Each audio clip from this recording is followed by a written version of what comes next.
بسم اللہ الرحمن الرحیم۔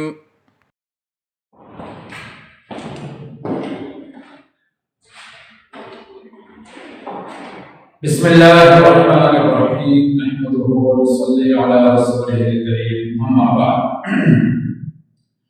سورہ انفال کے 10ویں رکوع کا آج ہم دوسرا سبق پڑھیں گے اور کوشش کریں گے کہ اس دوسرے سبق میں اس رکوع کی آخری جو بقیہ 4 آیتیں ہیں آخر تک اور ساری کے ساری پڑھیں، کیونکہ سب ایک ہی چند مسائل کے ارد گرد یہ 4 آیتیں گھومتی رہتی ہیں۔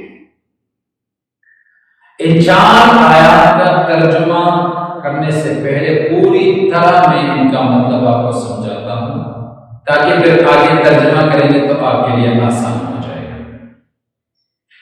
سب سے پہلی بات، آپ صلی اللہ علیہ وسلم کے عہد مبارک میں زمانے میں پہلی ابتدا تو 2 اقوام تھی، کافر اور مسلمان، ماننے والے مسلمان، نہ ماننے والے کافر۔ پھر جب آپ صلی اللہ علیہ وسلم نے مدینہ منورہ ہجرت کی تو مسلمانوں کے 3 گروہ تھے اس وقت، 3 طرح کے مسلمان ہوتے تھے۔ نمبر 1 مہاجر، یعنی وہ مسلمان جنہوں نے آپ صلی اللہ علیہ وسلم کے ساتھ مکہ مکرمہ سے مدینہ منورہ ہجرت کی تھی، اپنا گھر بار چھوڑ دیا تھا اللہ کے حکم پر، ٹھیک، ان کو مہاجر کہا جاتا تھا۔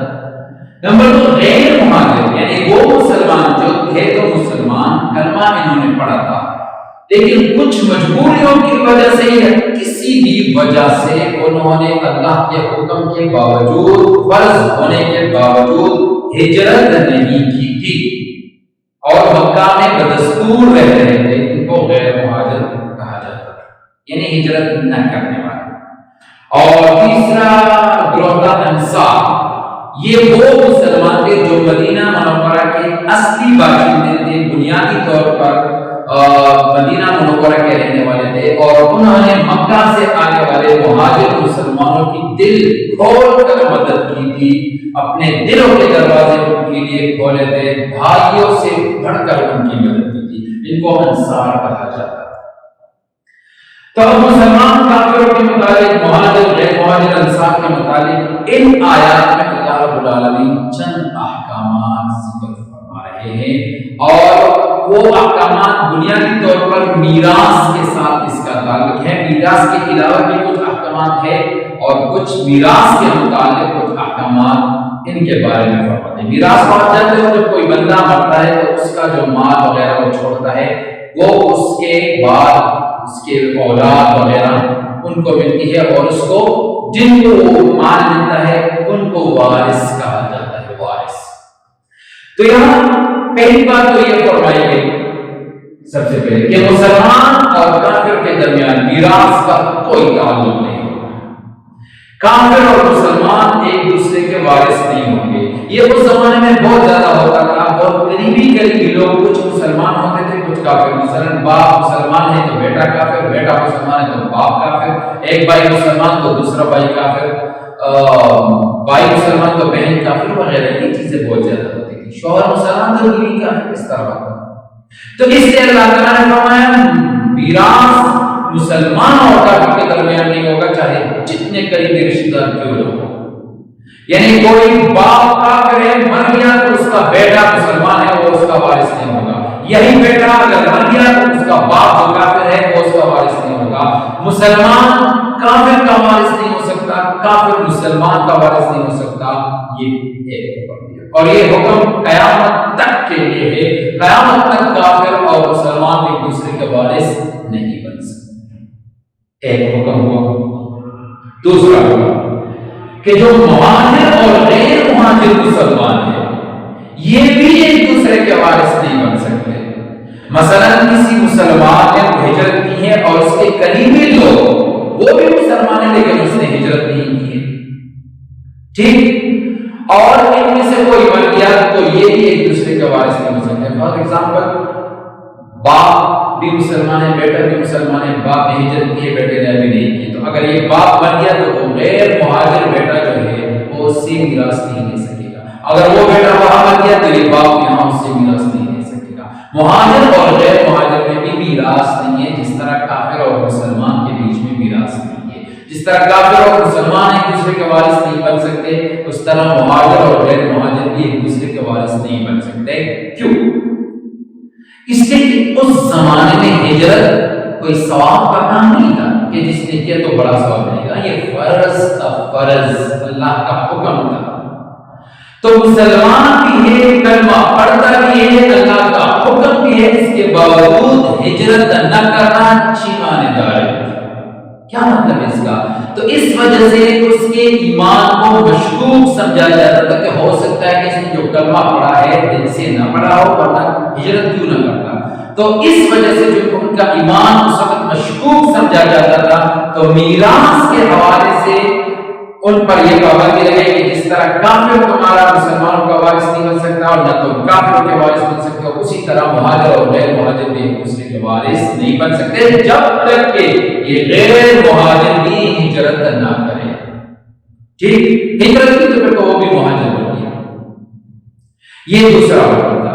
اب یہ دوسرا حکم، پہلا حکم تو میں نے بتایا مسلمان اور کافر کا، وہ تو قیامت تک کے لیے. دوسرا حکم یہ فتح مکہ تک. جب مکہ فتح ہو گیا اس کے بعد تو ہجرت نہیں، پھر تو مکہ بھی مسلمانوں کا اور مدینہ بھی مسلمانوں کا. تو مہاجر اور غیر مہاجر وہ دونوں ختم ہو گئے. نہ مہاجر مہاجر رہا، نہ غیر مہاجر غیر مہاجر رہا. پھر تو ہجرت ختم ہو گئی. جب ہجرت ختم ہو گئی تو مہاجر اور غیر مہاجر بھی ختم ہو گئے. تو یہ دوسرا حکم فتح مکہ تھا. ٹھیک، یہ دو حکم. تیسرا ایک اور کام آپ صلی اللہ علیہ وسلم نے کیا تھا.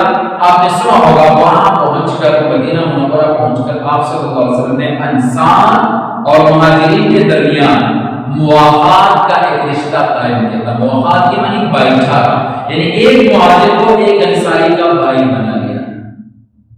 ٹھیک ہے، تو وہ ایک دوسرے کے لیے پھر وہ بڑی قربانیاں دیتے تھے. تو اس مواخات کے رشتے کی وجہ سے بھی میراث کے احکامات ان کو دیے گئے تھے کہ جو مہاجر اور انصار ایک دوسرے کے بھائی ہیں تو وہ ایک دوسرے سے میراث بھی لے سکیں گے. مثلا ایک مہاجر مر گیا تو جہاں اس کا مال اس کے دوسرے قریبی رشتہ دار وغیرہ اس کے وارث ہوں گے، تو اسی طرح انصار میں اس کا جو بھائی ہے جس کو اس کا بھائی بنایا گیا ہے وہ بھی اس کا وارث ہوگا، اس کو بھی ایک حصہ ملے گا. اسی طرح اگر وہ انصاری فوت ہو گیا تو اس کے جو دوسرے رشتہ دار ہوں گے وہ اسے میراث دیں گے. تو مہاجرین میں اس کا بھائی ہوگا اور وہ بھی اس کا وارث ہوگا. تو یہ انصار اور مہاجر کے بیچ میں بھی ابتداء میں یہ مواخات کا رشتہ جب قائم ہو گیا تو وہ ایک دوسرے کے وارث بھی تھے. تو میراث بھی وہ ایک دوسرے کو دیتے تھے اور ایک دوسرے کے وارث تھے. یہ لیکن یہ حکم بھی ہمیشہ کے لیے نہیں تھا. اسی صورت کے آخر میں پھر اس کو منسوخ کیا جاتا ہے جب یہ کہا جاتا ہے کہ اب رشتہ داری کا درمدار صرف اب میراث کا درمدار صرف رشتہ داری کی بنیاد پر ہو گئے. تمہارے وارث تمہارے قریبی رشتہ دار ہی ہو سکتے ہیں. تو لہذا انصار اور مہاجرین کے درمیان یہ جو مواخات کا رشتہ تھا اور جس کی وجہ سے دوسرے کے وارث تھے تو وہ میراث کا حکم ختم ہو گیا کیونکہ وہ رشتہ دار تو تھے نہیں. تو اس وجہ سے جب اللہ تعالیٰ نے فرمایا کہ تمہارے رشتہ دار ہی تمہارے وارث ہوں گے تو پھر یہ والا حکم بھی منسوخ ہو گیا. ہاں، کوئی مہاجر اور انصار ایک دوسرے کے رشتہ دار ہی ہو، مثلا مہاجر اور انصار ایک دوسرے کے میاں بیوی مہاجر ہے انصاری شوہر ہے، یا بیوی انصاری ہے شوہر مہاجر، اس طرح تو ایک دوسرے کے وارث ہوں گے لیکن وہ انصاری اور مہاجر کی بنیاد پر نہیں بلکہ میاں بیوی کی بنیاد پر. لیکن صرف انصاری اور رشتہ داری کا جو موافقات بن گیا تھا، بھائی چارہ بن گیا تھا، اس بھائی چارے کی وجہ سے وہ ایک دوسرے کے وارث ہوتے تھے. تو اس کو پھر آگے اللہ رب العالمین نے اس بات سے منسوخ کیا کہ تمہارے رشتہ دار ہی اب تمہارے وارث بن سکتے. تو یہ تیسرا. ایک اور حکم کہ یہ جو غیر مہاجر ہے تم ایک دوسرے کے وارث نہیں بن سکتے، لیکن اگر کبھی غیر مہاجرین جو ہجرت نہ کرنے والے مسلمان ہیں ان کا کسی کافر گروہ کے ساتھ لڑائی ہو گئی، کوئی معاملہ بن گیا اور انہوں نے مہاجرین سے مدد طلب کی کہ ہماری مدد کرو، مسلمانوں سے مدد طلب کی، تو پھر یہاں بھی مدد نہیں کریں گے تو اللہ تعالیٰ فرمائے نہیں مدد کرو گے، کیونکہ کھلے معاملہ تو نہیں ہے کہ آپ ہر معاملہ کے ساتھ کافر کا کرو مشکوک ہے، اور جن کے خلاف مدد نہ کرے وہ کلیئرلی کافر ہے۔ ٹھیک ہے، تو اگر غیر مہاجر مسلمانوں نے مہاجرین مسلمانوں سے کسی کافر قوم کے مقابلے میں مدد کرے تو یہ ان کی مدد کرے گا، لیکن اس میں ایک اور مسئلہ ہے کہ اگر ان کا معاملہ اور ان کی جو لڑائی تھی وہ کافروں کے اس گروہ کے ساتھ تھا کہ جن کے ساتھ مہاجرین نے معاہدہ کیا، مہاجر مسلمانوں نے کافر قوم کے ساتھ معاہدہ کیا اور اسی کافروں کے ساتھ غیر مہاجر مسلمانوں کی لڑائی شروع ہو گئی، اور پھر غیر مہاجرین نے مہاجرین سے کہا کہ ہماری مدد کرو۔ تو اب اگر مہاجر مسلمانوں کی مدد کریں گے تو ان سے لڑیں گے جن سے معاہدہ کیا ہے، معاہدہ توڑنا پڑے گا، یہ گناہ ہے۔ تو اللہ تعالیٰ نے فرمایا کہ ایسی صورت میں پھر مدد نہ کرو، ان کی مدد کرنا، لیکن اگر ایسی قوم کے مقابلے میں تم سے مدد مانگے جن کے ساتھ تمہارا اپنا معاہدہ ہو تو پھر معاہدہ نہیں توڑنا، معاہدہ نہیں توڑنا، پھر ایسی صورت میں غیر مہاجرین کی مدد نہیں کرنا۔ تو یہ ان 4 آیات میں کچھ احکامات بیان ہوئے ہیں، ان تمام کا خلاصہ میں نے آپ کے سامنے رکھ دیا، یہی 3-4 یا 5 احکامات اس میں بیان ہو رہے ہیں۔ ٹھیک، اب غور سے اس کا ترجمہ سنو۔ ان الذین آمنوا، یہاں سے ان الذین آمنوا، بے شک وہ لوگ جو مومن ہے، وہاجروا اور انہوں نے ہجرت کی، وجاہدوا جہاد کیا، باموالہم اپنی مالوں سے، وانفسہم اور اپنی جان سے، فی سبیل اللہ اللہ کی راہ میں، والذین اور وہ لوگ آؤ، یہ تو مہاجرین ہو گئے، والذین اور وہ لوگ آؤ جنہوں نے پناہ دی، جگہ دی، ونصروا اور مدد کی، یہ کون تھے؟ انصار۔ اولئک یہی لوگ بعضهم بعض ان میں سے اولیاء و وارث ہوں گے، بعض کے، یہ ایک دوسرے کے وارث ہوں گے، وہ وفات کے رشتہ، ٹھیک ہے، کہ جو مہاجر جس انصاری کا بھائی ہوگا تو ایک دوسرے کے وارث بھی ہوں گے، ٹھیک۔ والذین اور وہ لوگ آمنوا جو ایمان لے آئے، ولم یہاجروا اور ہجرت نہیں کی، یعنی غیر مہاجر، تو مالک نہیں ہے تمہارے لیے جو ولائہم ان کے میراث سے من شیء کوئی تعلق، تمہارا ان کے ساتھ میراث کا کوئی لینا دینا نہیں، کب تک؟ حتی یہاجروا، یہاں تک کہ وہ ہجرت کریں، اور انہوں نے ہجرت کی تو پھر بات ہے، ٹھیک۔ وَإِنِ اسْتَنصَرُوكُمْ، اگر ان غیر مہاجرین نے تم سے مدد طلب کی، فی الدین، دین کے معاملے میں، کسی کافر کے ساتھ ان کی لڑائی کی، تم سے مدد طلب کی، فَعَلَيْكُمْ، تو تم پر لازم ہے النصر، مدد کرنا، إِلَّا عَلَىٰ قَوْمٍ، مگر اس قوم کے خلاف، بینکم جو تمہارے درمیان، و بینہم اور ان کے درمیان، میثاق معاہدہ ہو، تو پھر اس کے خلاف ان کی مدد نہیں کرنا۔ واللہ اللہ بما کنتم تعملون، جو تم کرتے ہو بصیر، دیکھ رہا ہے۔ اگلی والذین اور وہ لوگ کفروا جو کافر ہیں، بعضهم بعض ان میں سے اولیاء وارث ہیں، بعض کے، یعنی کافر آپس میں ایک دوسرے کے وارث ہوں گے، تمہارے ساتھ ان کا کوئی میراث نہیں ہوگا، چاہے تم ان کے کتنے قریبی کیوں نہ لگتے ہو، اور وہ تمہارے کتنے قریبی رشتہ دار ہوں، الا تفعلوا، اگر تم ایسا نہیں کرو گے، یعنی جو احکامات ہم نے بیان کیے تم اس پر عمل نہیں کرو گے، تکن فتنۃ، تو فتنہ برپا ہو جائے گا، پھر ارض زمین میں، وفساد کبیر، اور بڑا فساد برپا ہو جائے گا۔ اگر اللہ کے احکامات پر چلو گے تو زمین کا امن اور سکون برقرار رہے گا، اللہ کے احکامات کو توڑو گے تو نہ زمین میں امن رہے گا نہ سکون رہے گا، فساد برپا ہو جائے گا۔ والذین آمنوا جو ایمان لائے، وہاجروا اور ہجرت کی، وجاہدوا اور جہاد کیا، فی سبیل اللہ اللہ کی راہ میں، ان سے مراد کون ہے؟ مہاجر۔ والذین وہ لوگ آووا جنہوں نے جگہ دی، ونصروا اور مدد کی، ان سے مراد انصار۔ ان دونوں کی تعریف اللہ تعالیٰ بیان فرما رہے ہیں، اولئک یہی لوگ هم المؤمنون حقا، سچے مومن ہیں، یعنی مسلمان کی یہ دو گروہ، مہاجر اور انصار، یہ دونوں گروہ ہی سچے اور اصلی مسلمان ہیں۔ اس کا یہ مطلب نہیں کہ غیر مہاجر سے مسلمان نہیں ہے، البتہ ہجرت نہ کرنے کی وجہ سے ان کا ایمان بڑا مشکوک سمجھا جاتا تھا، یہ سچے اور پکے مسلمان سمجھے جاتے تھے، جب تک وہ ہجرت نہ کرتے تو ان کی ایمان پر شک ہوتا تھا۔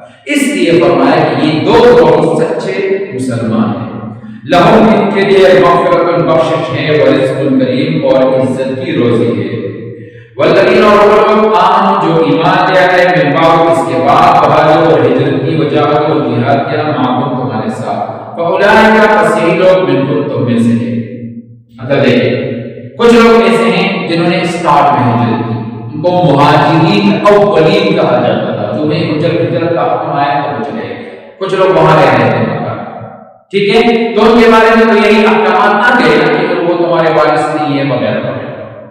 اب کچھ لوگ ایسے ہیں کہ انہوں نے پھر بعد میں ہجرت کی، چند سالوں بعد ہجرت کی، تو اللہ تعالیٰ نے فرمایا کہ اگر ہجرت کی کچھ سالوں بعد بھی کون ہے کہ تو اب وہ تم میں سے، بس وہ بھی مہاجر بن ہی گئے۔ بے شک یہ نہیں کہو کہ انہوں نے اس وقت کو ہجرت نہیں کی جب ہجرت فرض ہوئی تھی، نہیں، بس کی سٹارٹ میں جنہوں نے کی تو وہ سٹارٹ میں مہاجر، بعد میں انہوں نے کی تو وہ بعد میں مہاجر۔ ٹھیک ہے، اللہ کے نزدیک جو درجہ پہلے مہاجرین کا ہے اتنا بڑا درجہ ان کا نہیں ہوگا، لیکن اب اگر انہوں نے ہجرت کی تو وہ تم میں سے ہیں، تمہاری طرح مہاجر ہے، تو وہ جن کے ساتھ تمہارا میراث کا رشتہ نہیں تھا تو اب وہ میراث کا رشتہ بھی بحال ہو گیا اور وہ سب کچھ تمہاری طرح ان کا ہو گیا۔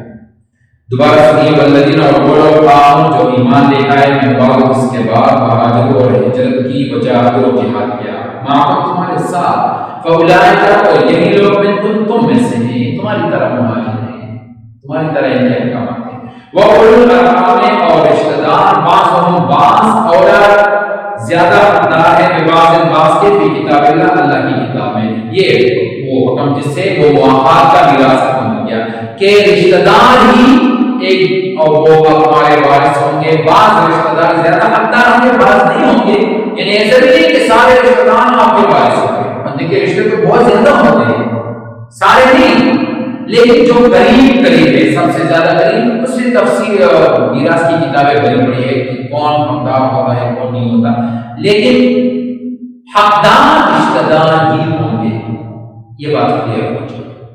وارث آپ کے رشتہ دار جو ہوں گے، پھر رشتہ دار میں بعض رشتہ دار وارث ہوں گے، بعض نہیں ہوں گے، سب نہیں ہو گے سکتے کٹے، سارے رشتہ دار آپ کے وارث ہوں گے، بعض رشتہ دار آپ کے وارث ہوں گے، بعض نہیں ہوں گے، لیکن ہوں گے رشتہ دار ہی، رشتہ داروں کے علاوہ کوئی تمہارا وارث نہیں ہو سکتا۔ ان اللہ بے شک اللہ بکل شیء ہر چیز سے علیم واقف ہے۔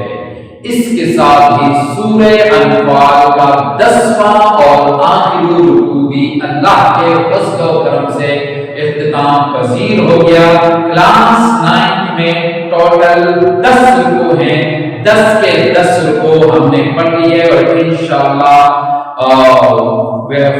یوٹیوب پر اور واٹس ایپ پر آپ کے سامنے وہ 10 کے 10 رکوع ہوں گے۔ اللہ رب العالمین ہمارا حامی اور ناصر ہو۔ آخر دعوانا ان الحمدللہ رب العالمین۔